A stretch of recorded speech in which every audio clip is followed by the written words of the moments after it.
One evening, 10-year-old Tunde and his little sister Sade went to fetch water from the river.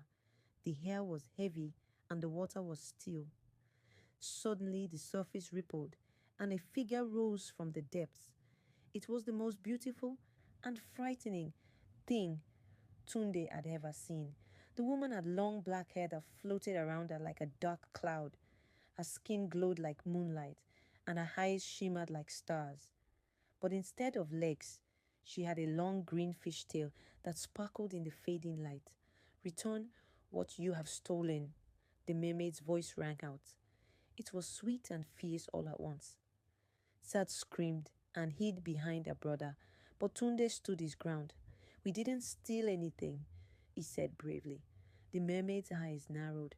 "Lies!" she hissed. "Your people took my golden comb, my most precious treasure. Until it is returned, your village will know only suffering." With that, she dove back into the water, and the river erupted in waves. Tunde ran home and told Baba Okon what had happened, but the chief's pride was stronger than his fear. "We will not return the comb," he shouted. "We will fight if we must." The next day, the village prepared for battle. The men gathered with spears, bows, and machetes. They marched to the riverbank, ready to face the spirit of the water. But they were not ready for what came. The river exploded in a great wave, and from its depths rose creatures the villagers had never seen before.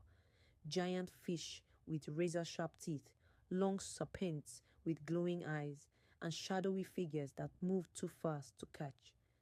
The villagers fought bravely, but they were no match for the creatures of the river. Men were dragged screaming into the water. Boats were overturned and smashed to pieces. The village was on the brink of ruin. Tunde knew there was only one way to stop the madness.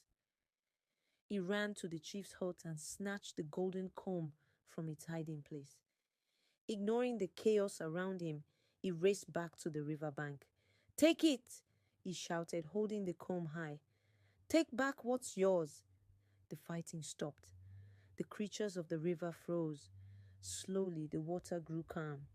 The mermaid rose once more, her eyes fixed on the comb. She floated forward and took it gently from Tunde's hands. As soon as her fingers closed around it, the air grew still.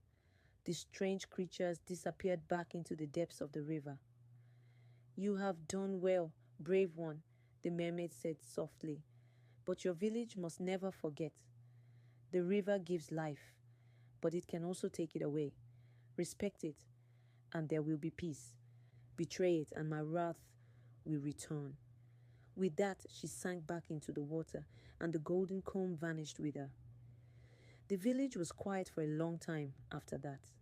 The fish slowly returned to the river. The farmlands dried, and life went back to normal. But the people of Aja never forgot the lesson they had learned. And every time Tunde sat by the river, he thought he saw a glimmer of gold beneath the waves. A reminder of the day Aja almost lost everything. End story by Big Bima.